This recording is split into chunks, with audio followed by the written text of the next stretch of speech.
I hear the front door click shut. I'm elbow deep in the engine bay of a '68 Mustang, the kind of late-night work that pays the bills and keeps my mind occupied.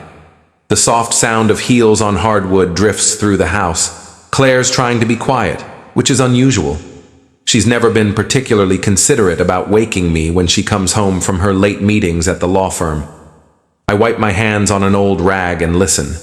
The shower starts upstairs. 20 minutes later, she comes down to the kitchen where I'm sitting with a cup of coffee, still in my work clothes. She's glowing. That's the only word for it.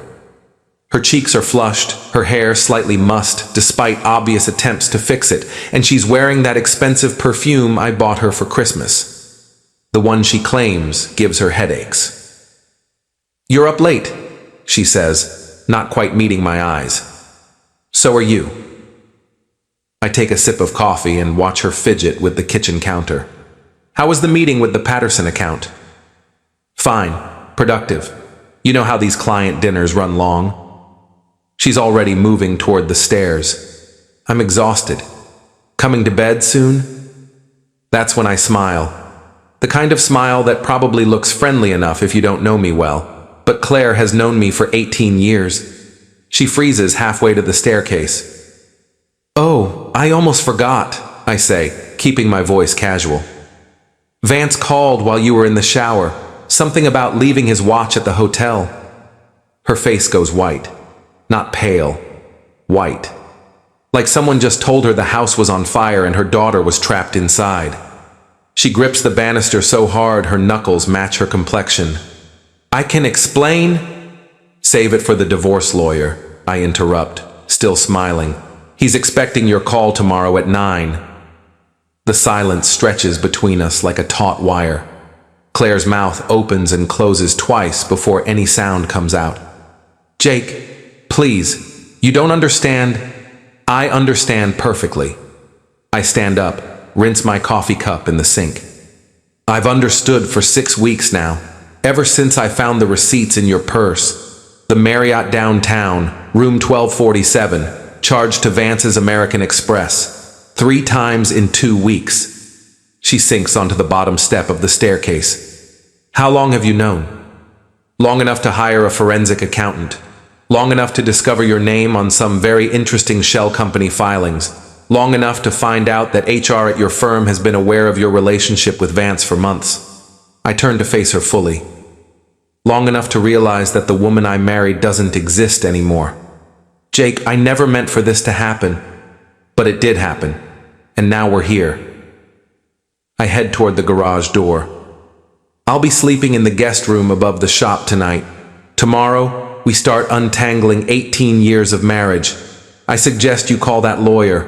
You're going to need one."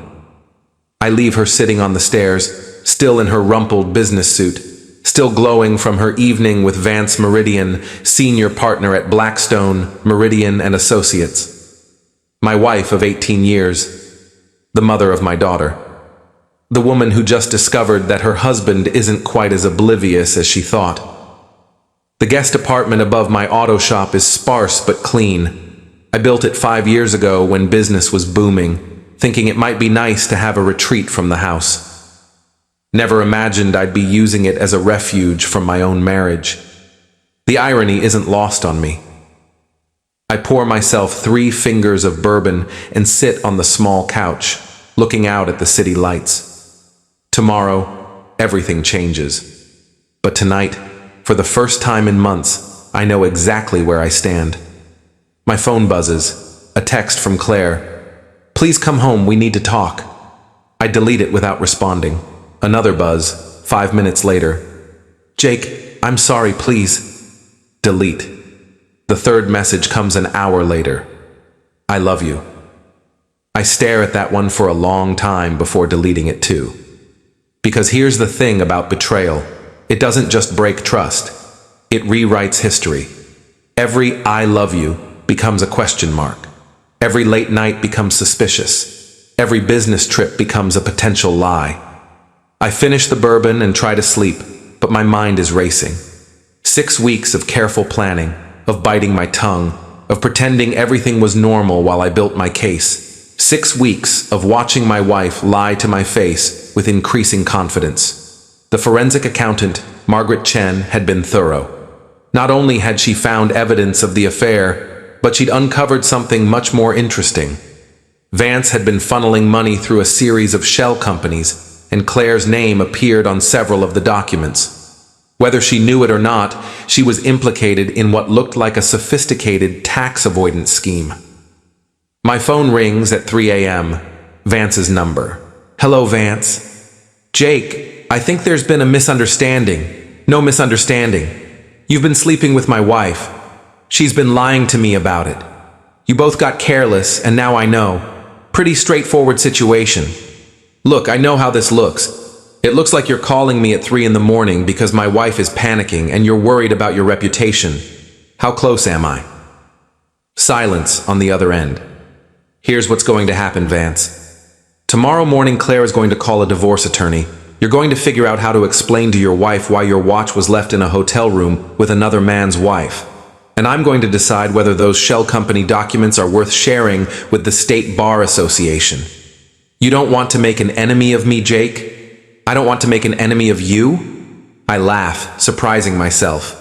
"Vance, you've been screwing my wife for months. We're already enemies.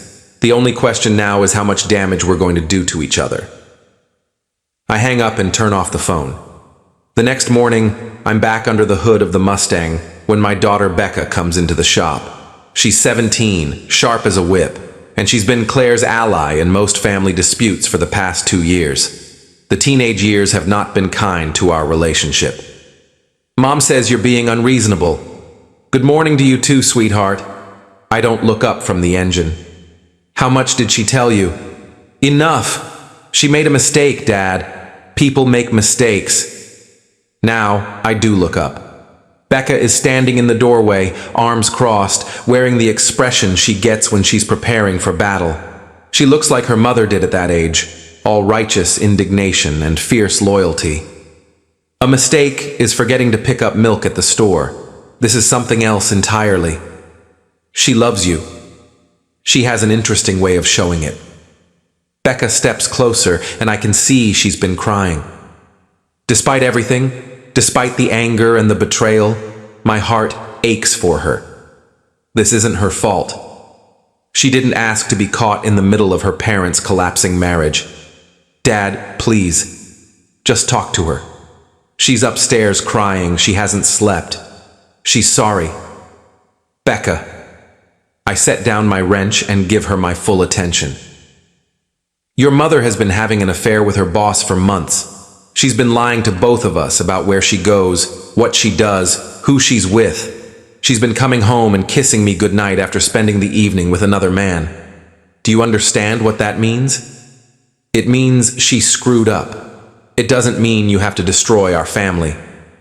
I didn't destroy anything. I just found out it was already broken.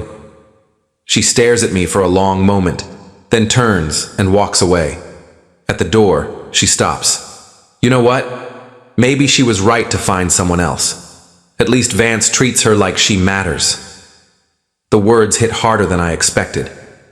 After she's gone, I sit on my work stool and try to process what just happened. My daughter, my little girl who used to help me work on cars, who used to think I hung the moon, just told me that my wife's affair was justified.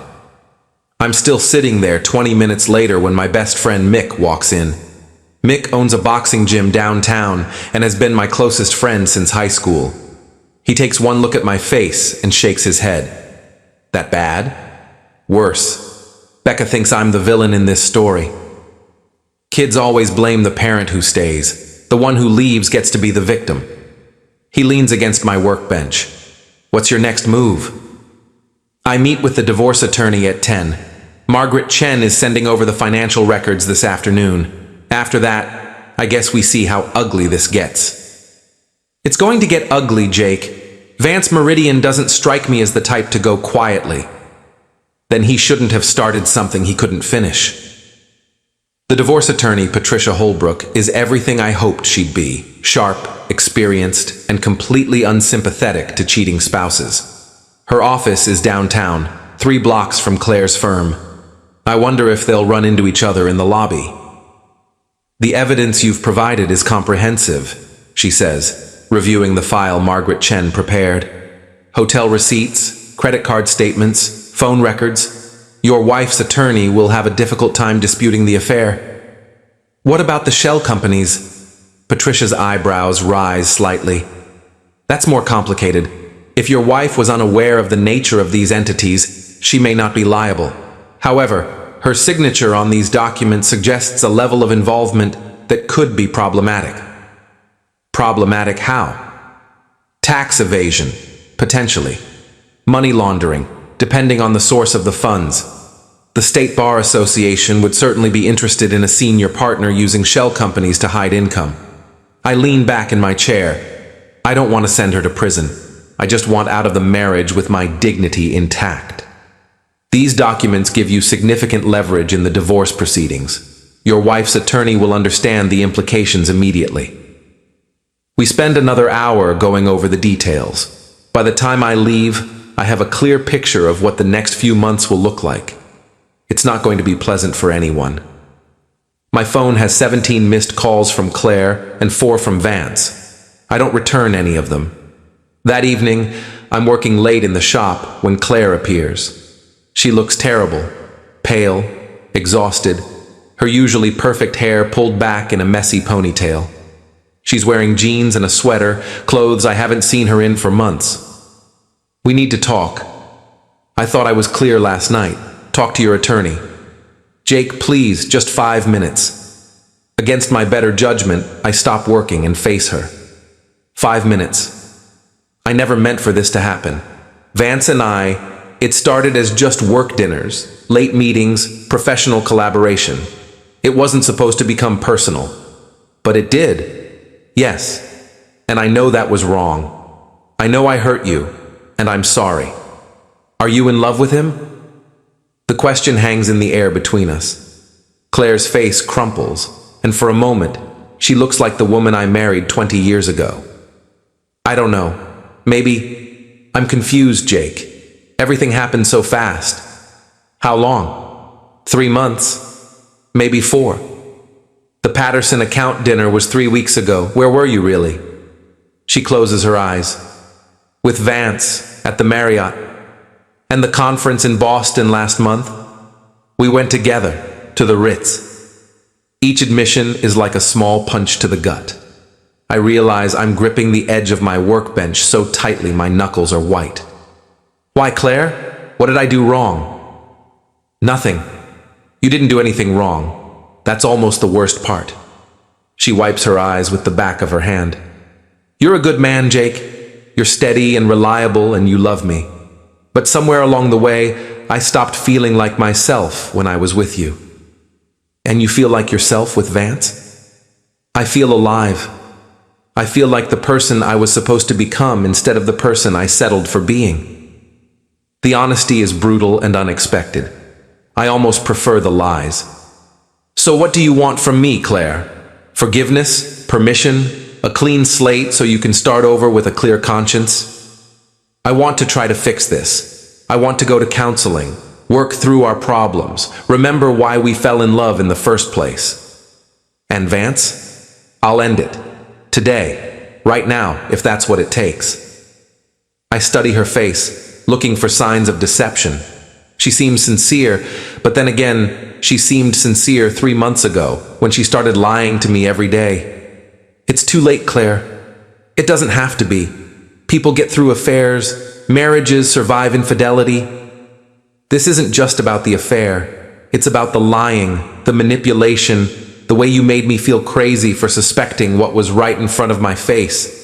It's about coming home and kissing me after you'd been with him. It's about our daughter thinking I'm the bad guy because you've been painting me as the obstacle to your happiness. I never said that to Becca.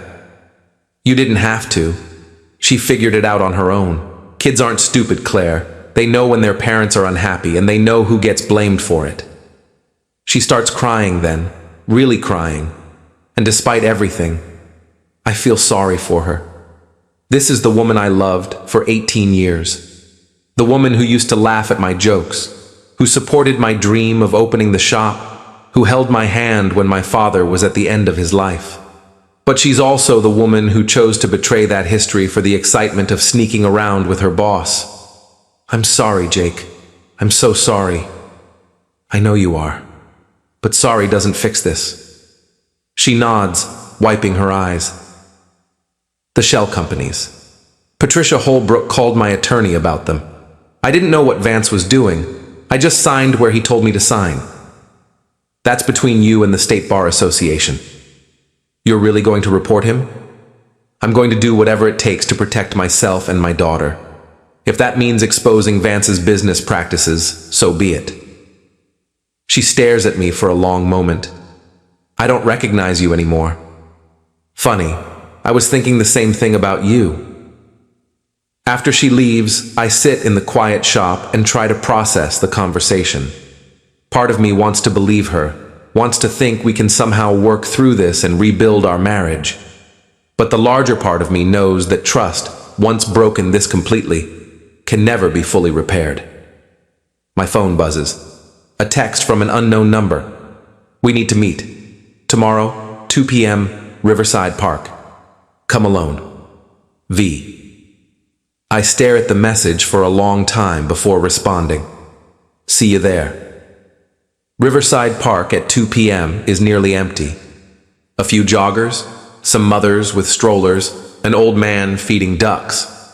I spot Vance immediately. He's sitting on a bench near the water, wearing a suit that probably costs more than most people make in a month. Even in casual conversation, the man can't help but display his wealth. I approach slowly, hands in my pockets, trying to read his body language. He looks nervous, which is unusual for Vance Meridian.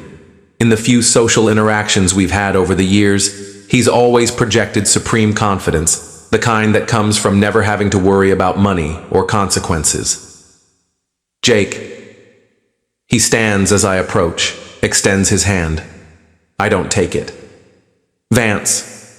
We sit on opposite ends of the bench, maintaining careful distance. For a moment, neither of us speaks. The silence is broken by a duck splashing in the pond. I want you to know that I never intended for things to go this far, he begins. Which things? The affair or getting caught? Both. Neither. He runs his hands through his hair, messing up what's usually a perfect style. Claire is an exceptional attorney. Working with her, spending time with her, it was easy to forget that she was married. Except she wasn't easy to forget. You remembered enough to book hotel rooms. That's not what I meant. What did you mean, Vance? Because from where I sit, it looks like you decided you wanted something that belonged to someone else, and you took it. He turns to face me directly. She wasn't happy, Jake. She hasn't been happy for years. Anyone could see that. So you decided to help her with her happiness problem. I decided to offer her something better than what she had. The casual arrogance of the statement hits me like a slap. Something better than 18 years of marriage, a family, a home. Something better than settling for a life that was too small for her. I stand up, needing to move before I do something I'll regret. You really think that's what this is about? That Claire was some trapped housewife who needed rescuing from her boring mechanic husband? Wasn't she? The question stops me cold. Because underneath the anger and the hurt, there's a small voice asking the same thing. Had I been holding Claire back? Had our marriage become a cage she needed to escape? Maybe, I admit. But that was her choice to make. She could have asked for a divorce 2 years ago, 5 years ago, whenever she started feeling trapped. Instead, she chose to lie and sneak around and make me feel like I was losing my mind. She was trying to protect you. From what? From the truth, that she'd outgrown what you could offer her. I sit back down, suddenly exhausted. What do you want, Vance? Why are we here? I want to make this as easy as possible for everyone involved. Claire, you, Becca. How generous of you. I'm serious. I can make sure Claire is taken care of financially during the divorce. I can help with Becca's college expenses. Make sure you don't have to liquidate the business to pay for attorneys. In exchange for what? You drop the investigation into the shell companies. You keep our business arrangements private. I lean back against the bench and laugh. Actually, laugh out loud. You're trying to buy me off. I'm trying to find a solution that works for everyone. Here's a solution that works for me, Vance. You stay away from my wife and daughter.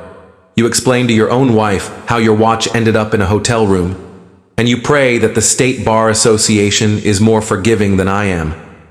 His composure finally cracks. You have no idea what you're messing with, Jake. Those shell companies, they're not just about taxes. There are people involved who don't appreciate publicity. Are you threatening me? I'm warning you. Some things are bigger than your hurt feelings about your marriage. I stand up again, this time with purpose. My marriage is over, Vance. Claire made that choice when she decided you were worth more than 18 years of history. But if you think I'm going to quietly disappear so you can continue your little arrangement without consequences, you're mistaken. What do you want? I want my wife to stop lying to me. I want my daughter to understand that I'm not the villain in this story. And I want you to face some consequences for the choices you've made. And if I don't cooperate, then we find out how much your reputation is worth to you. I walk away, leaving him sitting on the bench. Halfway to my truck, my phone buzzes. A text from Claire. Please don't do this. Think about Becca. I'm always thinking about Becca. That's the problem. That evening, Becca comes to the shop again. This time, she's not alone. She's brought her boyfriend, Tyler, a college freshman who's been dating my daughter for 6 months. He's a good kid, polite and respectful, but he looks uncomfortable being dragged into family drama. Dad, we need to talk. Tyler, would you mind giving us a few minutes? I ask. Actually, I asked him to stay. I want a witness to this conversation. The formality in her voice breaks my heart. When did my relationship with my daughter become so adversarial? What's on your mind, Becca? Mom told me about your meeting with Vance today. She's scared, Dad. Really scared. Scared of what? Scared that you're going to destroy her career, her reputation, everything she's worked for, just to get revenge. I set down my tools and give her my full attention. Is that what you think I'm doing? Getting revenge? Aren't you? I'm protecting myself. There's a difference. By threatening to report Vance to the Bar Association? By trying to get him in trouble for tax stuff? By making sure that when this divorce is over, I'm not left with nothing while your mother starts a new life with her boss. Tyler shifts uncomfortably. I almost feel sorry for him. This is way more family drama than any 19-year-old should have to witness. Mom says she'll end it with Vance. She'll go to counseling, do whatever it takes to fix things. And you believe her? I believe she loves you. I believe she loves our family. Becca, your mother has been lying to me for months. Every day she looked me in the eye and lied about where she was, who she was with, what she was doing. She came home from hotel rooms with another man and kissed me goodnight. Do you understand what that does to a person? I understand that you're hurt. No, you don't understand. You're 17 years old. You've been with Tyler for 6 months, and I'm guessing you've never lied to him about anything important. You have no idea what it feels like to discover that the person you trust most in the world has been deceiving you every single day. She's quiet for a moment, processing this. Tyler reaches over and takes her hand. So you're just giving up? You're not even going to try to save your marriage? Your mother gave up on our marriage months ago. I'm just acknowledging reality. What about me? What about our family? You'll always be my daughter, Becca. That never changes no matter what happens between your mother and me. But I can't stay married to someone I don't trust just to preserve the illusion of an intact family. She starts crying then, and instinctively I move to comfort her.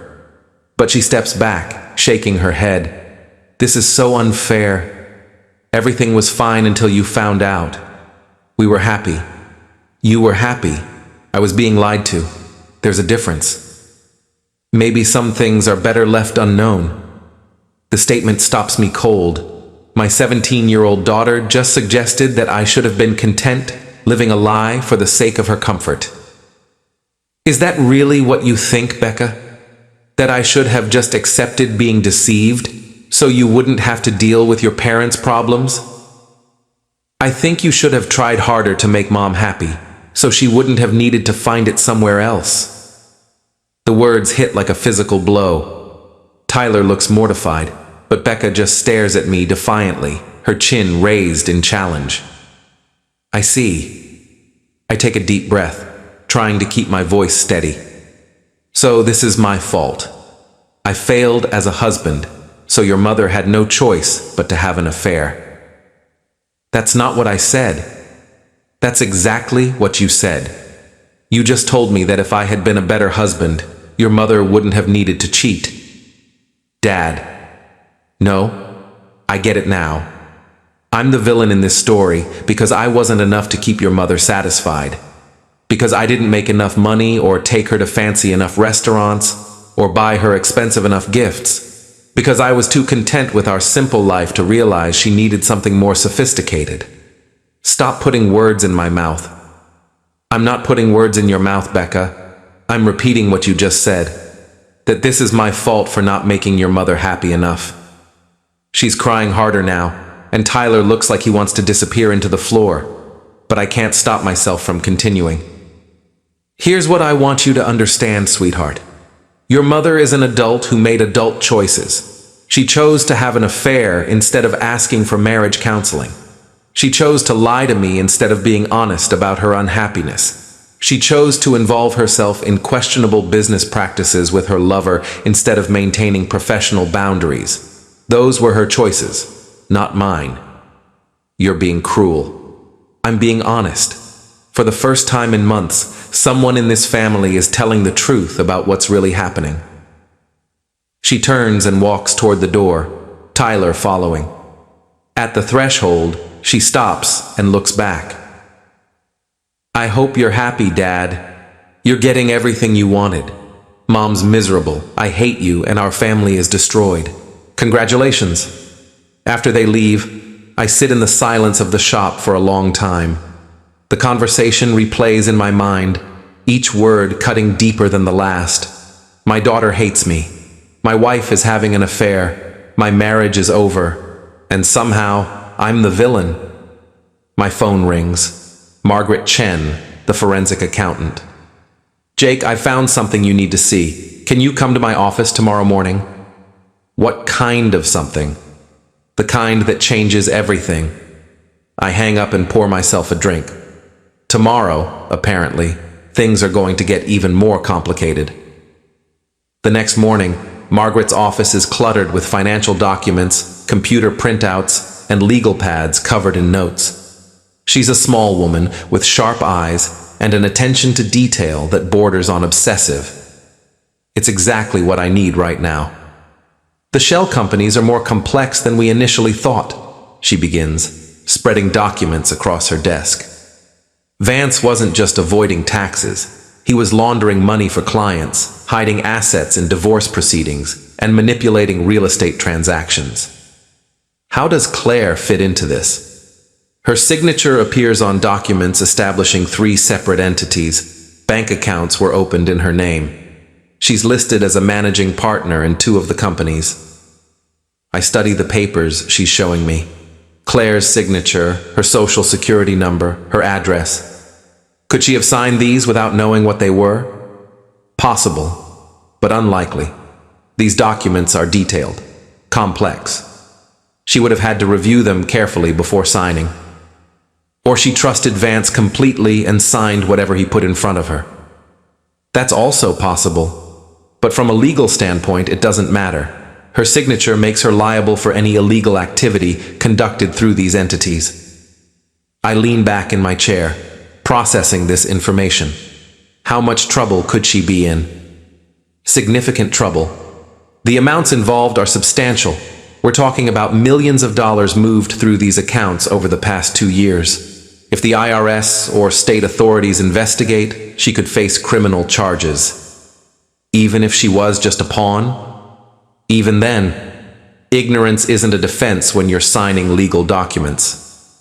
I stare at the papers scattered across Margaret's desk.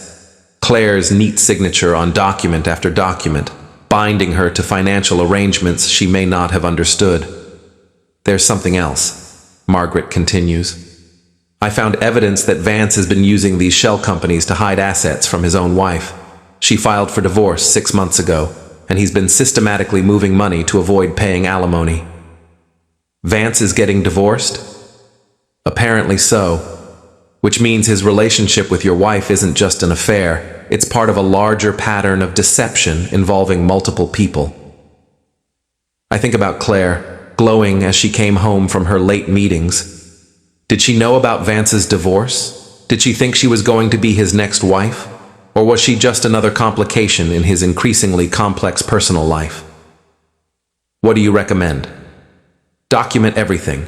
Make copies of all these records. If this situation escalates, you'll want proof that you tried to handle things appropriately. And if I decide to report the shell companies? Then you need to be prepared for the consequences. Your wife could face criminal charges. Vance will certainly blame her for any legal troubles, and you'll be in the middle of a very public, very messy scandal. I gather up the documents and head back to the shop. The weight of the information Margaret shared settles over me like a heavy coat. Claire isn't just having an affair, she's potentially involved in criminal activity, and she may not even realize it. My phone buzzes, a text from Claire. Can we meet? I have something to tell you. I respond, shop, 1 hour. She arrives exactly on time, looking more composed than she has in days. She's wearing a business suit, her hair pulled back, her makeup carefully applied. She looks like the successful attorney she is, not the confused woman who was crying in my shop 2 nights ago. Thank you for agreeing to see me. What did you want to tell me? She sits down across from my workbench, her hands folded in her lap. I ended it with Vance, yesterday, after your meeting in the park. I told him I couldn't continue the relationship. How did he take it? Not well. He was angry, said I was making a mistake, that I was choosing security over happiness. And what did you say? I said I was choosing my family over my career, my marriage over my ambition. I study her face, looking for signs of deception. She seems sincere, but then again, she seemed sincere before. What about the shell companies, Claire? Her composure falters slightly. What about them? Did you know what you were signing when you put your name on those documents? Vance said they were standard business entities, investment opportunities, tax shelters. I trusted his judgment. You trusted his judgment enough to sign documents you didn't understand? I trusted him, period. I thought he cared about me, about my future. I thought he was helping me build financial security. Even though you were married to me, even though we already had financial security? She's quiet for a long moment, staring at her hands. I wanted more, Jake. I wanted the kind of life I saw other people living, the kind of life I thought I deserved. And I couldn't give you that life? You could have, but you didn't want to. You were content with what we had, and I wasn't. The honesty is painful, but necessary. So you decided to find it with Vance. I decided to find it for myself. Vance was just part of that plan. A plan that involved lying to me every day for months. A plan that involved protecting you from the truth until I figured out what I really wanted. And what do you really want, Claire? She looks up at me, and for a moment, I see the woman I married 20 years ago.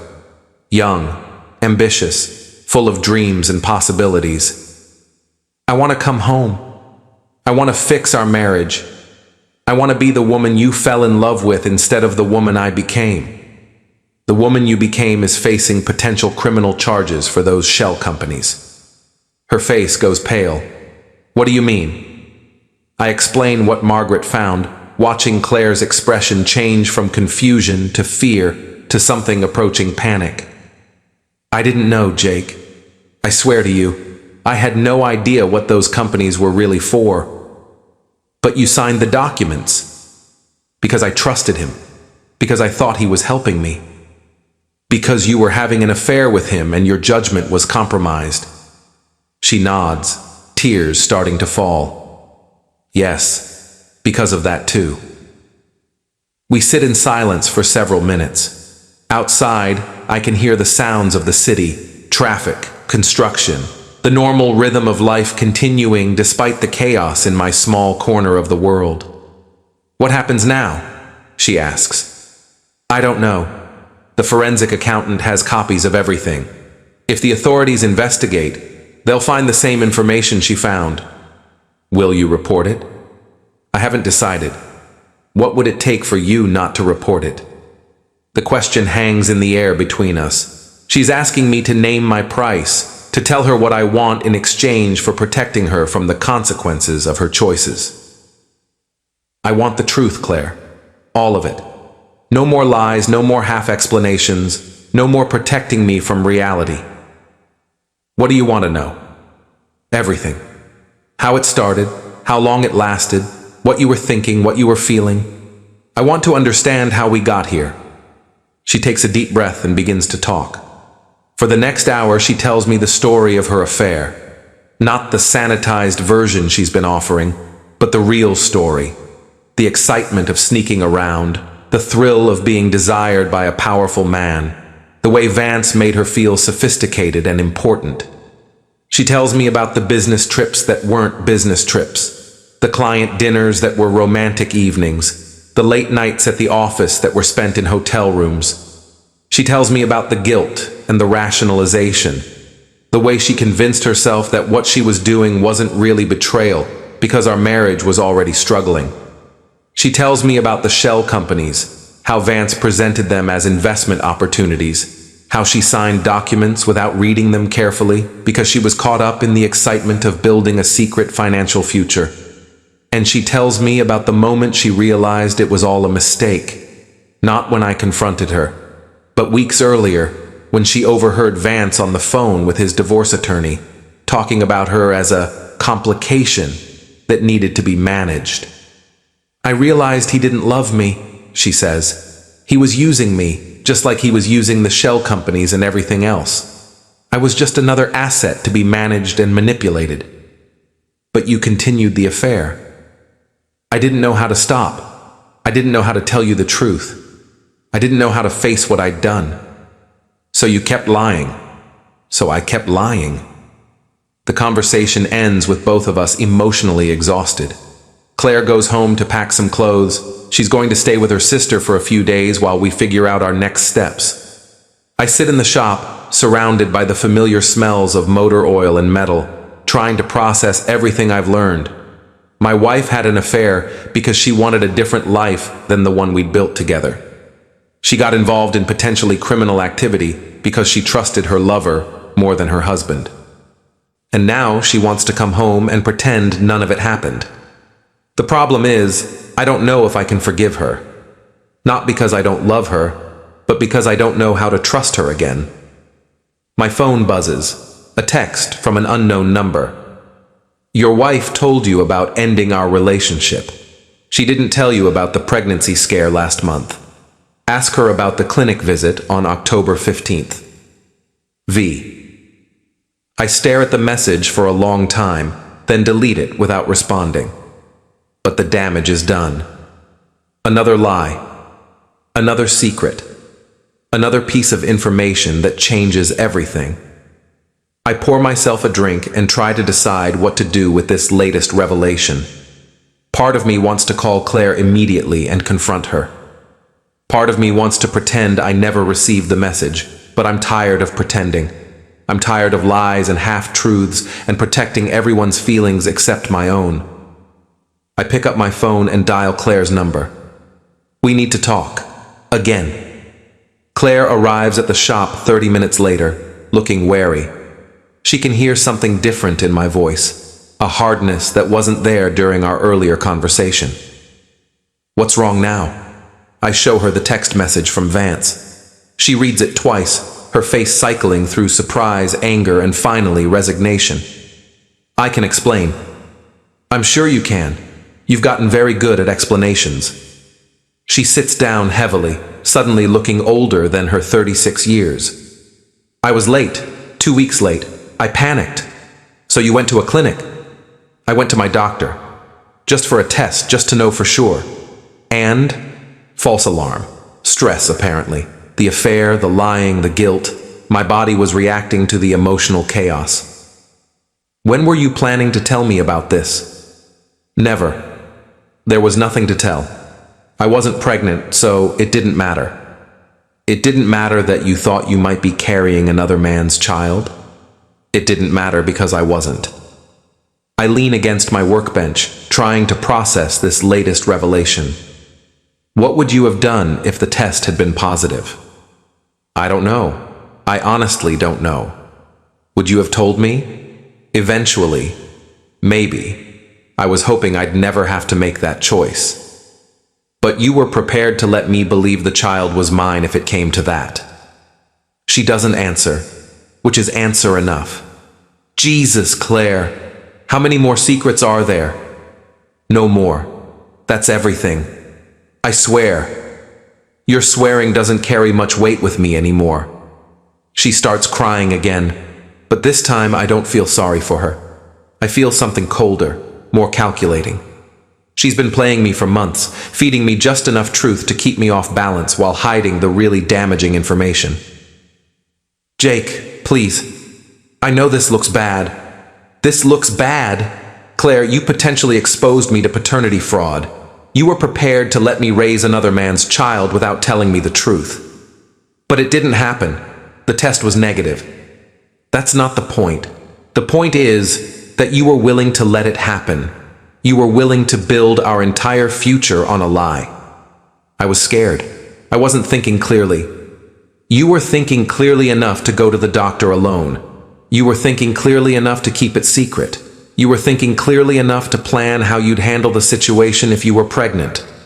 She doesn't have an answer for that. I want you to leave. Jake, I want you to leave, and I want you to stay away until I decide what I'm going to do about all of this. What are you going to do? I'm going to talk to Margaret Chen about those shell companies. I'm going to talk to my attorney about the divorce. And I'm going to decide whether the State Bar Association needs to know about Vance's business practices.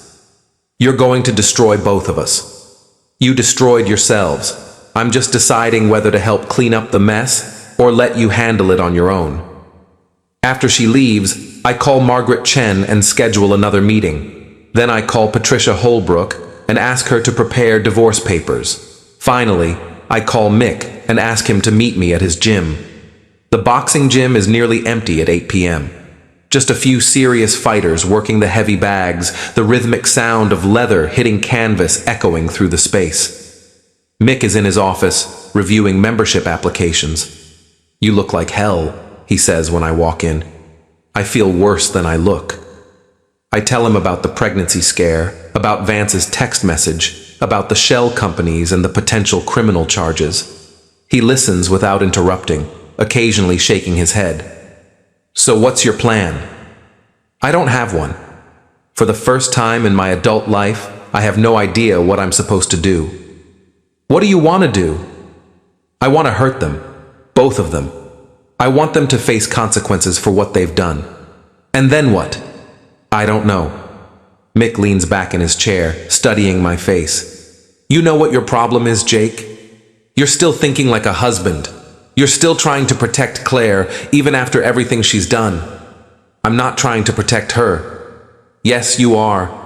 You're agonizing over whether to report the shell companies because you don't want to see her go to prison.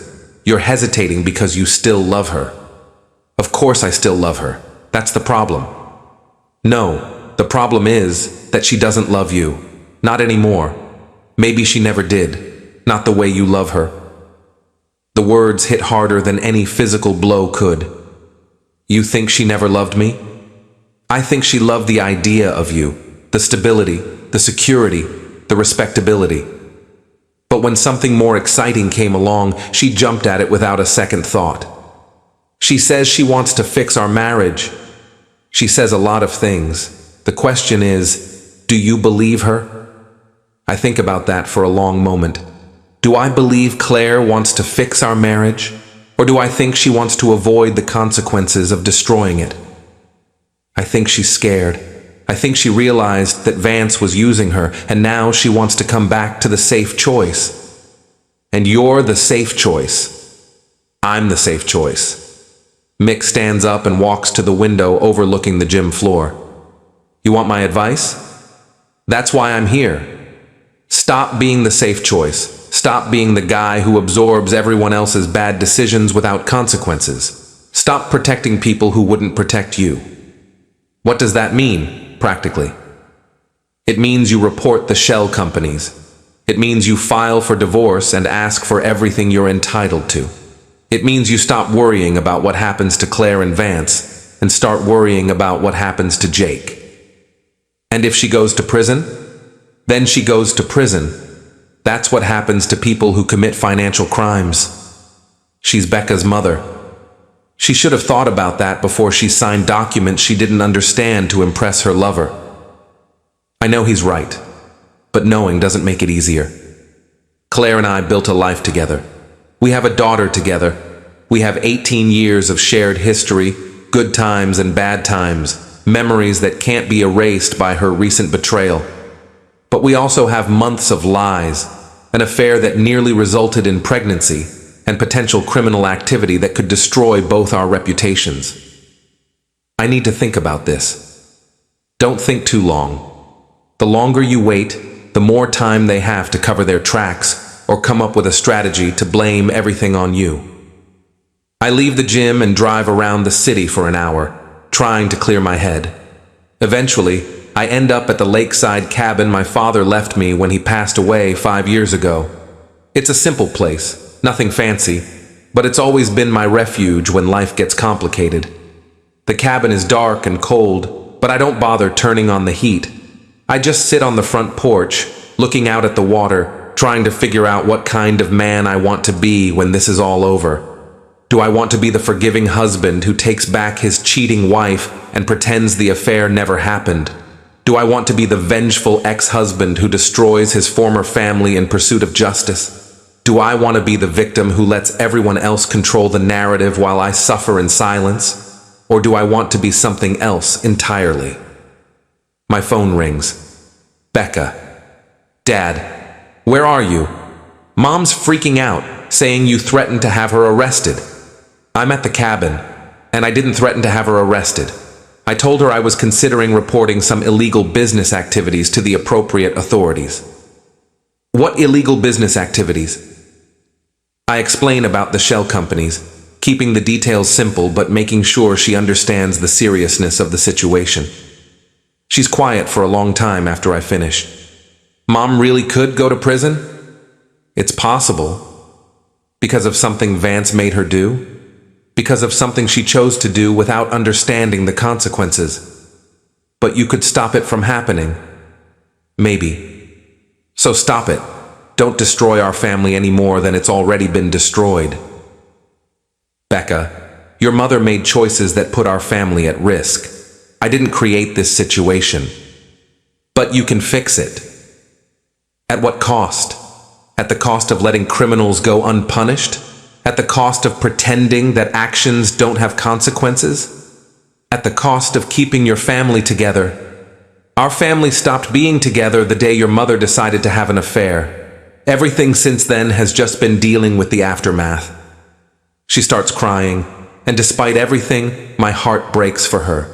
She's 17 years old, caught in the middle of her parents' collapsing marriage, watching her world fall apart. I hate this. I hate all of this. I know, sweetheart. I hate it too. Can't you just forgive her? Can't we just go back to the way things were? Would you forgive Tyler if he cheated on you for months, lied to you every day, and potentially got you involved in criminal activity? That's different. How is it different? Because Tyler and I aren't married. We don't have a family together. Marriage doesn't give someone license to betray you, Becca. Having a family together doesn't make lying acceptable. But it makes forgiveness more important. I think about that for a moment. She's not wrong. Forgiveness is important in marriage, in family, in any long-term relationship. But forgiveness requires genuine repentance, and I'm not sure Claire is genuinely repentant or just genuinely scared. I'll think about it. Promise? I promise I'll think about it. After we hang up, I sit in the darkness for another hour, listening to the water lap against the shore. My phone buzzes with text messages, 3 from Claire, 2 from Vance, 1 from my mother asking if the rumors she's hearing around town are true. I don't respond to any of them. Instead, I call Margaret Chen and leave a voicemail asking her to prepare a complete report on the shell companies, suitable for submission to the State Bar Association and the IRS. Then I call Patricia Holbrook and ask her to expedite the divorce papers. Finally, I call the one person I haven't talked to yet, Claire's sister, Amanda. Jake, it's late. Is everything okay? No, everything's not okay. But I need to ask you something, and I need you to be honest with me. Okay. How long have you known about Claire's affair? Silence on the other end of the line. Amanda? I suspected something was going on. She was different, happier, more secretive. But I didn't know for sure until she showed up at my house tonight crying. Did you ever think about telling me? I thought about it. But she's my sister, Jake. I couldn't betray her confidence. Even though she was betraying her marriage? That's between you and Claire. No, it's not. It's between all of us now. Me, Claire, Becca, you, everyone who knew or suspected and chose to stay silent. What do you want me to say, Jake? I want you to tell me the truth. Do you think she's genuinely sorry, or do you think she's sorry she got caught? Amanda is quiet for a long moment. I think she's scared. I think she got in over her head with someone who was more sophisticated and manipulative than she realized. I think she made terrible choices, but I don't think she's a terrible person. That's not what I asked. I think she's sorry she hurt you. Whether she's sorry she had the affair, I honestly don't know. Thank you for being honest. Jake, what are you going to do? I'm going to do what I should have done 6 weeks ago when I first found those hotel receipts. Which is, I'm going to stop protecting everyone else and start protecting myself. The next morning, I drive back to town and go straight to Margaret Chen's office. She has the report ready, 47 pages documenting the shell companies, the money transfers, and Claire's involvement. It's comprehensive, damning, and impossible to ignore. If you submit this, there will be an investigation, she warns. Your wife will almost certainly be charged with something, even if it's just failure to report income or signing fraudulent documents. And Vance? Vance will face much more serious charges. Money laundering, tax evasion, possibly racketeering depending on where the money came from originally. How long before charges are filed? Months, probably. These cases take time to build. But once the investigation starts, it becomes public record. Your wife's career will be over even if she's never convicted of anything. I take the report and drive to Patricia Holbrook's office. She has the divorce papers ready, a comprehensive document that asks for primary custody of Becca, half of all marital assets, and alimony based on the difference in our incomes. This is aggressive, she warns. Your wife's attorney will fight most of these provisions. Let them fight. I'm tired of being reasonable. The shell company information gives us significant leverage. Her attorney will want to settle quickly to avoid publicity. What kind of settlement are we talking about? Full custody, the house, the business, probably a cash payment to avoid having to sell assets. Your wife will want to make this go away as quietly as possible. I sign the papers and authorize Patricia to file them immediately. My final stop is the State Bar Association office downtown. I submit Margaret Chen's report along with a formal complaint alleging ethical violations, financial impropriety, and potential criminal activity. The clerk who accepts the documents is professional but clearly intrigued by the scope of the allegations. This will trigger an immediate investigation, she tells me. Both attorneys named in the complaint will be notified within 48 hours. I understand. Once we begin investigating, we can't stop the process. Even if you change your mind, the complaint becomes part of the public record. I understand that too. I drive home feeling lighter than I have in weeks. Not happy. I'm not sure I'll be happy again for a long time, but no longer burdened by indecision. I've made my choices, and now everyone else will have to live with the consequences of theirs. My phone starts ringing before I even get home. Claire, Vance, Amanda, even Becca. I don't answer any of the calls. Instead, I go to the shop and get back to work on the Mustang. It's a 1968 fastback, original owner, mostly original parts. The kind of car that requires patience, attention to detail, and respect for what came before. The kind of car that rewards you for doing things the right way, even when it's harder than taking shortcuts.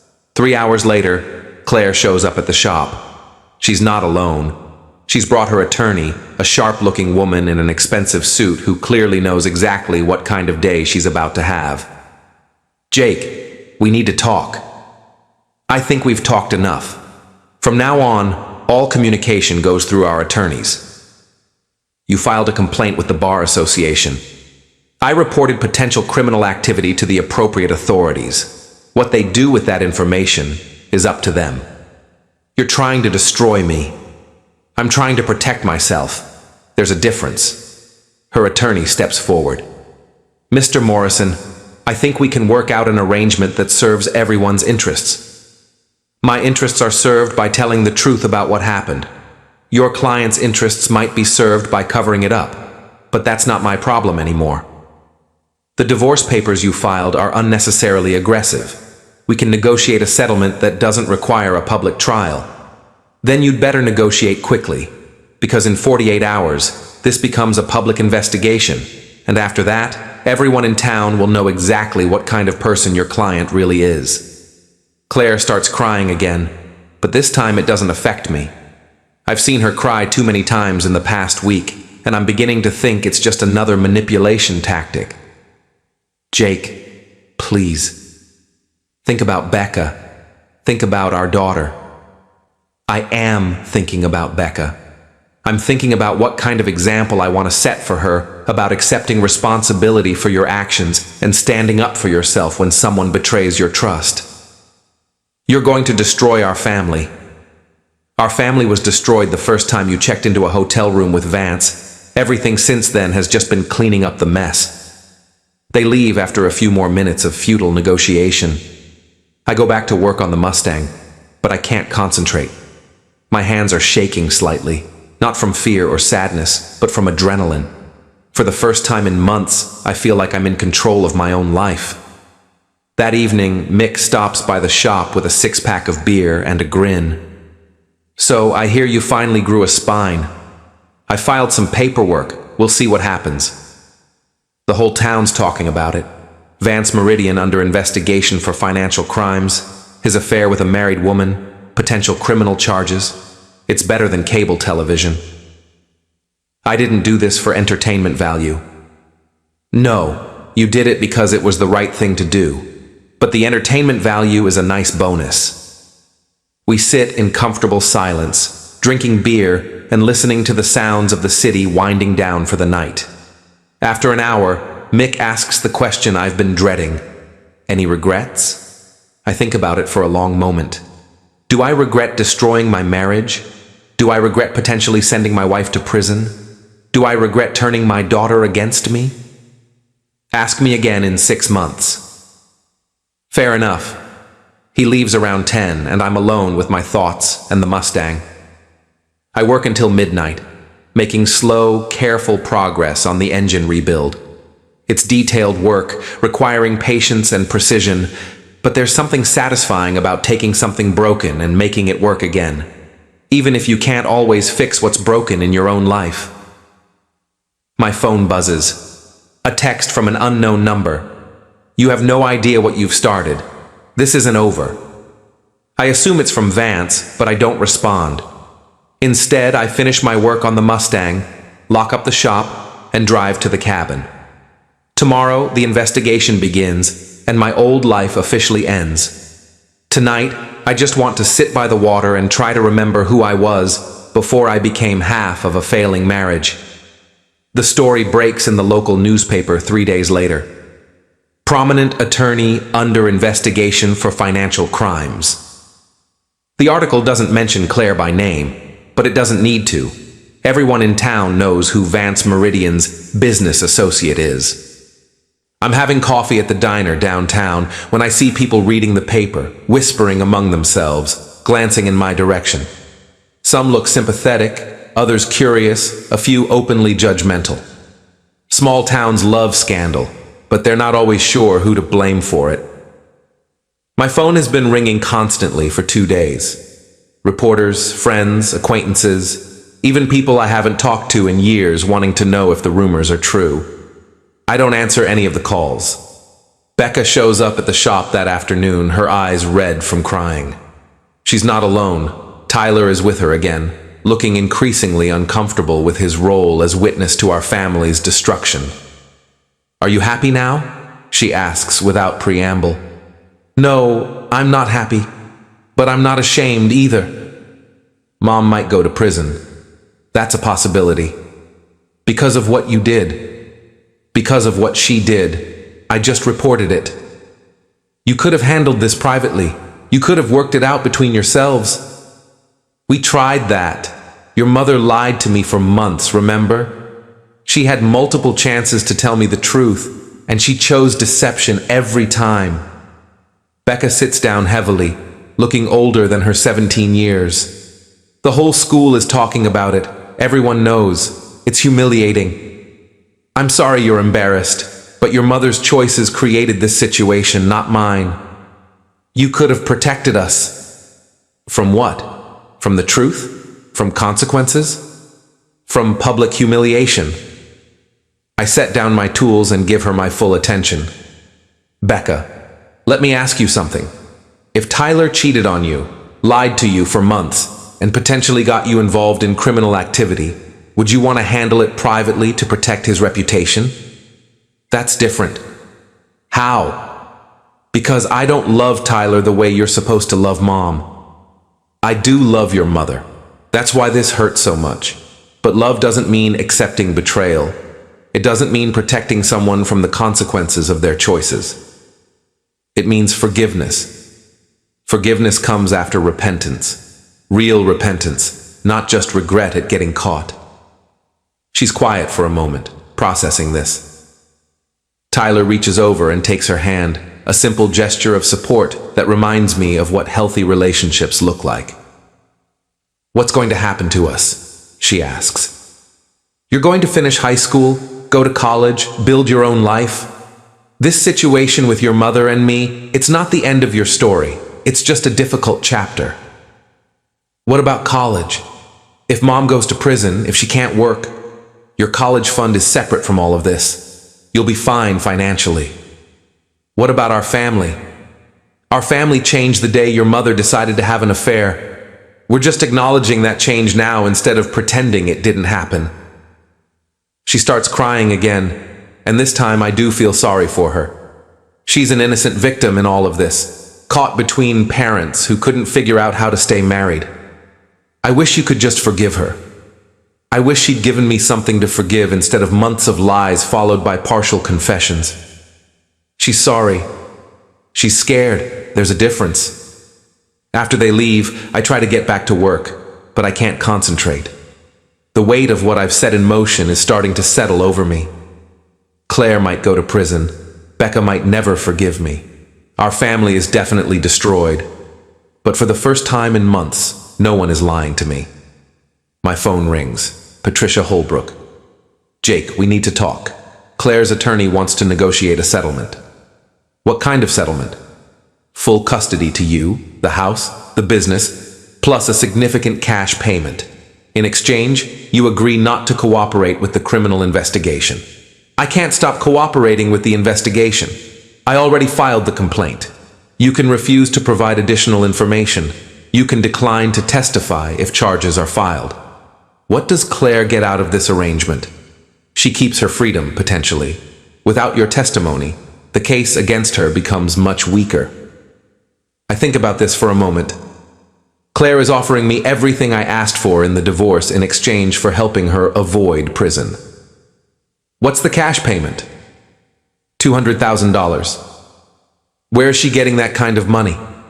That's not specified in the offer, which means it's probably coming from Vance, either directly or through the shell companies.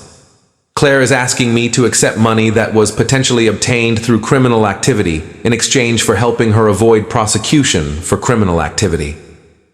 I need to think about it. Don't think too long. This offer expires when formal charges are filed. After I hang up, I sit in the quiet shop and try to figure out what I really want. Do I want Claire to go to prison? Do I want to destroy her life completely? Or do I just want out of the marriage? The honest answer is that I want her to face consequences for her choices, but I don't necessarily want those consequences to include prison time. I want her to understand that actions have results, that betrayal carries a cost, that she can't lie and manipulate her way out of every difficult situation. But I also want to be done with all of this. I want to move on with my life, rebuild my relationship with Becca, and stop being defined by my failed marriage. My phone buzzes. A text from Claire. Please call me. We need to talk about Becca. I ignore it. Another buzz. She's not eating, she's not sleeping, she's falling apart. I stare at that message for a long time before responding. Then maybe you should have thought about that before you had an affair. Her response comes immediately. I know I made mistakes, but punishing me won't help Becca. Neither will teaching her that betrayal doesn't have consequences. Please, just call me. Against my better judgment, I call her. Thank you, she says immediately. What about Becca? She's not handling this well. The publicity, the investigation, the divorce, she's barely functioning. What do you want me to do about it? Accept the settlement offer. End this before it gets worse. And what? The consequences of your choices? End the public humiliation. End the criminal investigation. End the destruction of what's left of our family. In exchange for what? Everything you asked for in the divorce papers. Plus enough money to ensure you never have to worry about finances again. Money that came from where exactly? She's quiet for a moment. Does it matter? It matters if it's proceeds from criminal activity. It matters if accepting it makes me complicit in whatever Vance was doing with those shell companies. It's clean money, Jake. I promise. Your promises don't carry much weight with me anymore. Then what do you want? What will it take to end this? I want you to tell me the truth, all of it. No more lies, no more partial confessions, no more protecting me from reality. I've told you everything. Have you? Because I keep finding out new information. The pregnancy scare, the shell companies, now this mysterious $200,000. What else haven't you told me? She's quiet for a long time. There's nothing else. I don't believe you. Jake, please, I'm begging you. Think about Becca. Think about what this is doing to her. I am thinking about Becca. I'm thinking about what kind of lesson we're teaching her about accountability and consequences. We're teaching her that her father is willing to destroy her family to prove a point. We're teaching her that her mother's choices have results. That's not the same thing. Is it worth it? Is proving your point worth Becca's mental health? The question hits harder than I expected. Is it worth it? Am I helping my daughter by holding her mother accountable? Or am I just satisfying my own need for justice at her expense? I'll think about the settlement offer. How long? I'll let you know tomorrow. After I hang up, I drive to Mick's gym. He's training a heavyweight, working the mitts, calling out combinations. The rhythmic sound of leather hitting leather is oddly soothing. When he's finished with the fighter, he comes over to where I'm sitting. You look like someone who's having second thoughts. Claire offered a settlement, everything I asked for in the divorce, plus $200,000 in exchange for backing out of the criminal investigation. And you're considering it. I'm considering it. Why? Because Becca is falling apart. Because maybe proving my point isn't worth destroying what's left of my family. What's left of your family is you and Becca. Claire stopped being part of your family the day she decided to cheat. That's easy to say when it's not your daughter who's suffering. Jake, let me ask you something. If you take this settlement, if you help Claire avoid prosecution, what lesson does that teach Becca? That family is more important than justice, or that actions don't have consequences if you're willing to pay enough to avoid them. I hadn't thought about it that way. What do you think I should do? I think you should ask yourself what kind of man you want to be when this is all over. Do you want to be the guy who stood up for himself and demanded accountability? Or do you want to be the guy who was bought off by his cheating wife and her criminal lover? I want to be the guy whose daughter still speaks to him. Then maybe you need to have a different conversation with Becca. That evening, I call Becca and ask her to meet me at the cabin. She agrees, reluctantly, and arrives an hour later looking exhausted and angry. If you brought me here to try to justify what you're doing, I brought you here to ask you a question. We sit on the front porch looking out at the water. The sun is setting, casting long shadows across the lake. What question? If your mother avoids prosecution, if she doesn't face any consequences for the shell companies or the affair, what does that teach you about accountability? It teaches me that family is more important than revenge. This isn't about revenge, Becca. It's about consequences. What's the difference? Revenge is about hurting someone because they hurt you. Consequences are about accepting responsibility for your choices. She's quiet for a moment, thinking about this. But the consequences are hurting our whole family. Your mother's choices hurt our family. The consequences are just making that damage visible. So you're going to let her go to prison to prove a point. I'm going to let the legal system decide what happens to her based on the evidence of what she did. Even if it destroys her life? She destroyed her own life when she chose to have an affair and sign fraudulent documents. I just reported what happened. You could stop it. I could help her avoid accountability. That's not the same thing as stopping it. We sit in silence for several minutes, watching the water lap against the shore. Finally, Becca speaks. I hate this. I hate all of it. I know, I hate it too. But you're not going to change your mind. I'm not going to help your mother avoid the consequences of her choices, but I'm also not going to let this destroy my relationship with you. What does that mean? It means that whatever happens with the investigation, whatever happens with the divorce, you and I are going to figure out how to be a family. Just the two of us, if necessary. What if I can't forgive you for this? Then I'll keep trying to earn your forgiveness until I succeed. She starts crying again, but this time it's different. Not angry tears or frustrated tears, but sad tears, grieving tears. I just want things to go back to the way they were. I know, sweetheart, but they can't. Too much has happened. Too much has changed. We have to figure out how to move forward from here. I don't know how. Neither do I, but we'll figure it out together. We stay at the cabin until after dark, talking about college, about her relationship with Tyler, about her fears for the future. It's the first real conversation we've had in months, and despite the circumstances, it feels good to connect with my daughter again. When I drop her off at Amanda's house where she's staying with Claire, she hugs me goodbye. It's brief and tentative, but it's the first time she's hugged me since this whole situation began. Dad? Yeah? I still think you're wrong about this, but I love you. I love you too, sweetheart, more than you'll ever know. The next morning, I call Patricia Holbrook and tell her to reject the settlement offer. Are you sure about this, Jake? I'm sure. Once we reject this offer, there's no going back. The criminal investigation proceeds, charges will likely be filed, and this becomes a very public, very messy situation. I understand. Your wife will fight the divorce aggressively.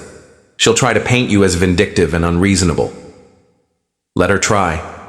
This is going to get ugly. It's already ugly. At least now it's going to be honest.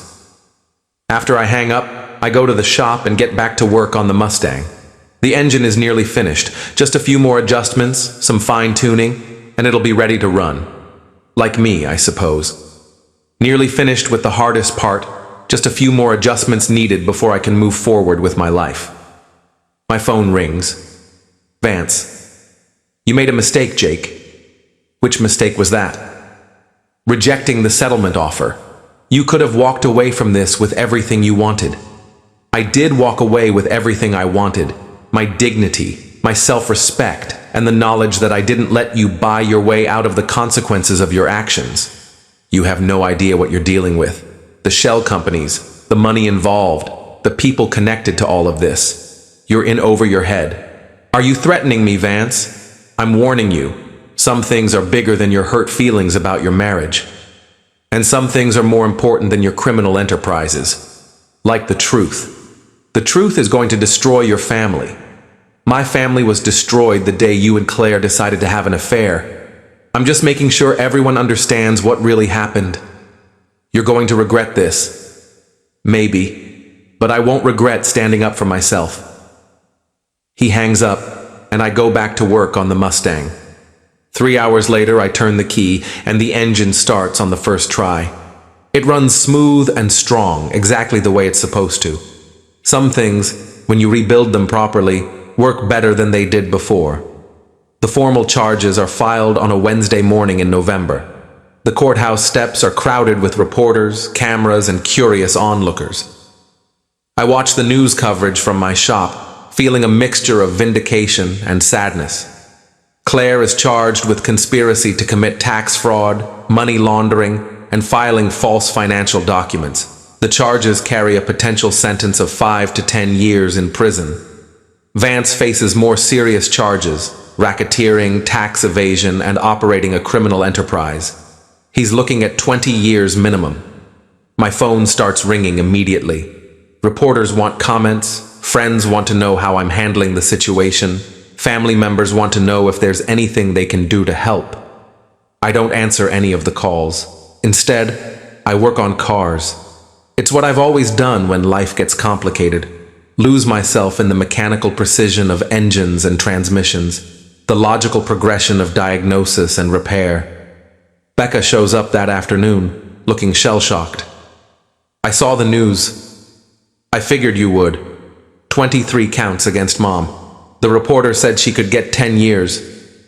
That's the maximum sentence. She'll probably get much less, especially if she cooperates with the investigation into Vance's activities. You mean, if she testifies against him?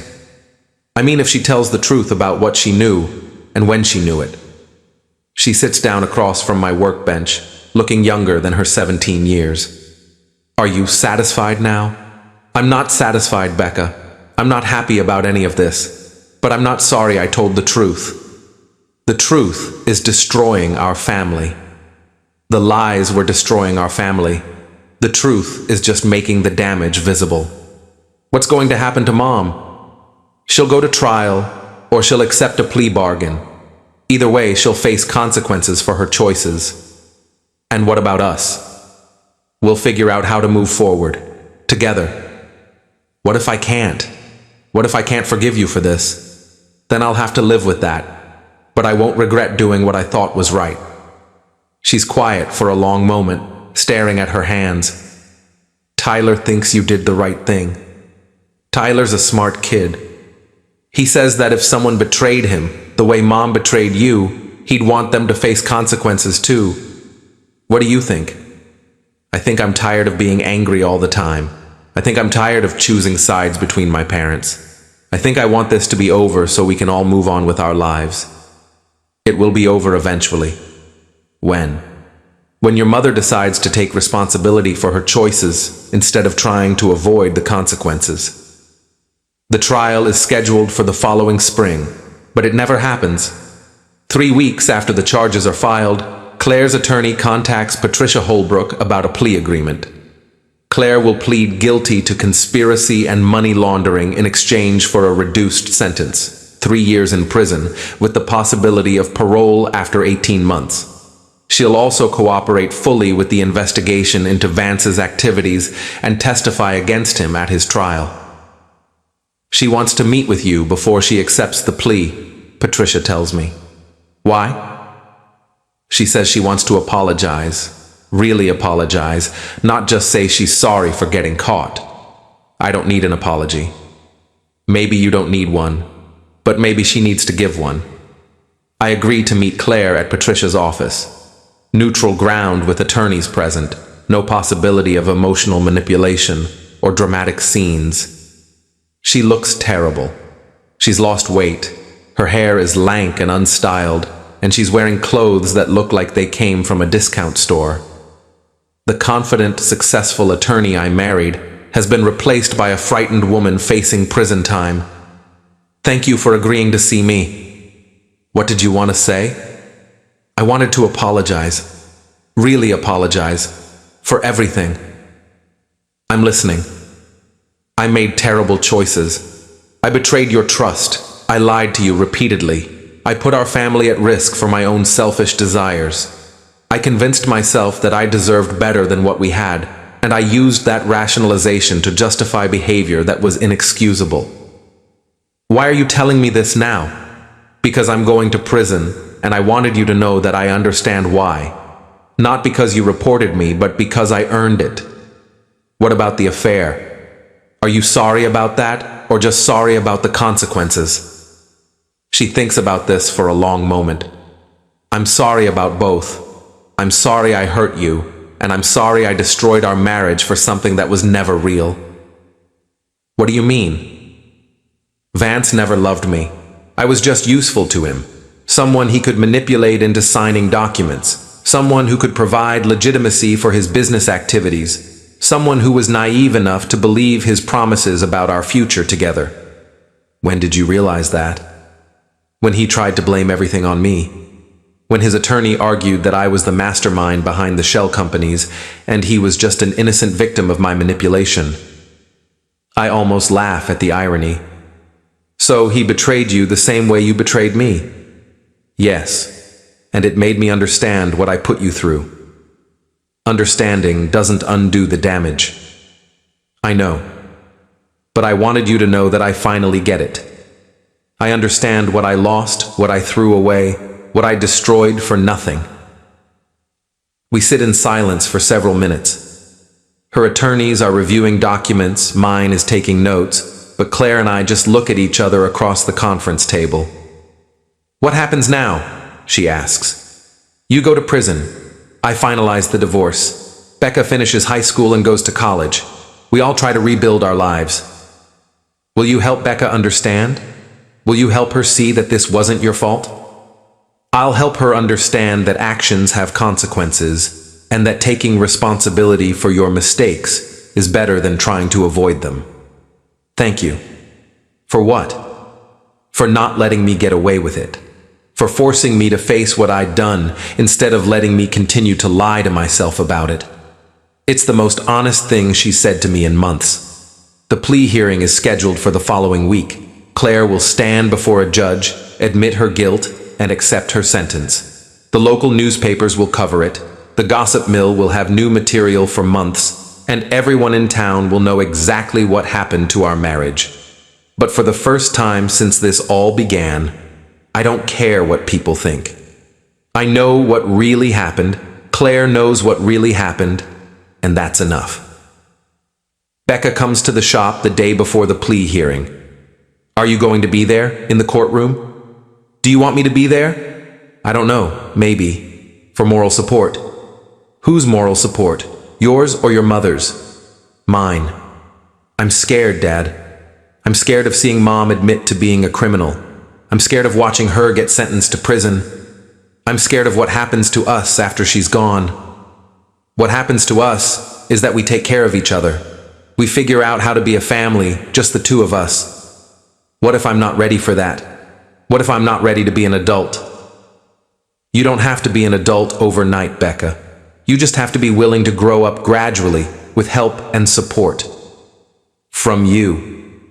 From me. From Amanda, from Tyler, from your friends. You're not alone in this. She nods, wiping away tears. Will you come to the hearing? If you want me there, I'll be there. The courtroom is packed. Reporters, family members, curious onlookers, and court officials fill every seat. Claire sits at the defendant's table with her attorneys, looking small and vulnerable in a conservative blue suit. Becca and I sit in the back, holding hands, watching as her mother stands before the judge and admits her guilt. The formal language of the legal system, conspiracy to commit tax fraud, money laundering, filing false documents, makes it all sound abstract and impersonal. But there's nothing abstract about watching your wife, your daughter's mother, accept responsibility for criminal behavior. The judge sentences Claire to 3 years in prison with the possibility of parole after 18 months. She'll report to a minimum security facility in 2 weeks. Until then, she's free on her own recognizance. After the hearing, we wait in the hallway while Claire says goodbye to her attorneys. When she approaches us, Becca runs to her and they hold each other, both crying. I'm so sorry, baby. I'm so sorry for all of this. I know, Mom. I love you. I love you too, more than anything. Claire looks at me over Becca's shoulder. Thank you for being here. She needed support. You both did. We don't hug goodbye. We don't exchange promises to stay in touch or declarations of lingering affection. We just acknowledge that this chapter of our lives is ending, and we're both ready to move forward. 2 weeks later, Claire reports to prison. Becca and I drive her there, a surreal family road trip that ends at a guard station and razor wire fence. Take care of each other, Claire says as we prepare to leave her. We will, I promise. And Jake? Thank you. For what? For not letting me destroy you too. The drive home is quiet. Becca stares out the window, processing the reality of her mother's incarceration. I focus on the road, trying not to think about the woman I loved for 18 years beginning a prison sentence. Dad? Yeah? I think I understand now. What you were trying to teach me about consequences and accountability. What do you understand? That protecting people from the results of their choices isn't really protecting them. It's just enabling them to make worse choices. That's right. And that sometimes the people who love us most are the ones who refuse to let us get away with our mistakes. Also right. I'm sorry I blamed you for all of this. I'm sorry I thought you were the villain. You were protecting your mother. That's what daughters do. But it wasn't fair to you. Fair doesn't matter as much as honest. And we're being honest with each other now. Yeah, we are. 6 months later, Becca graduates from high school with honors. She's been accepted to 3 colleges and has decided to study business and finance. Partly, I think, because she wants to understand how people like Vance manipulate financial systems. The graduation ceremony is held on a warm June evening. Families fill the football stadium, cameras flash, and teenagers in caps and gowns prepare to begin their adult lives. Claire can't be there, of course, but she sends a letter that Becca reads to me the night before graduation. She says she's proud of me.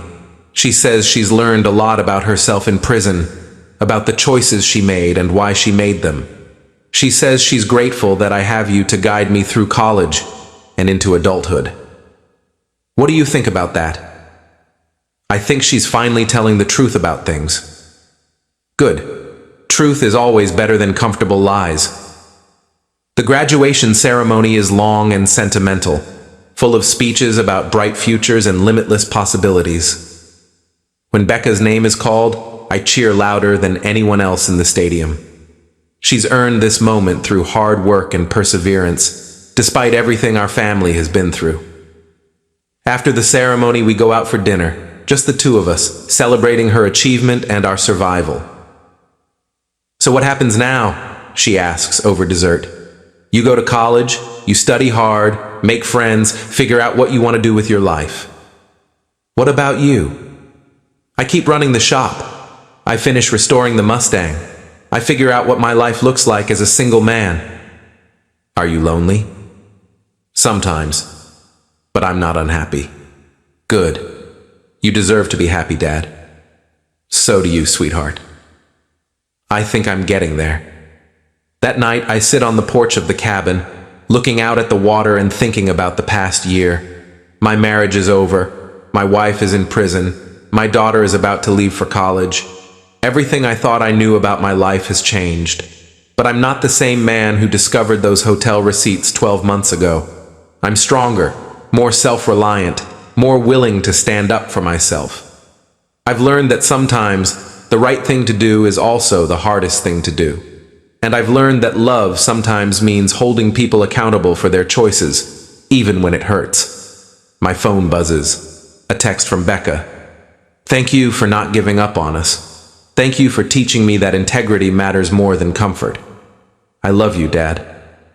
I smile and type back. I love you too, sweetheart. Always. The Mustang is finished now, running better than it probably did when it rolled off the assembly line in 1968. Tomorrow, I'll take it for a long drive, maybe up to the mountains, maybe along the coast. Somewhere I've never been,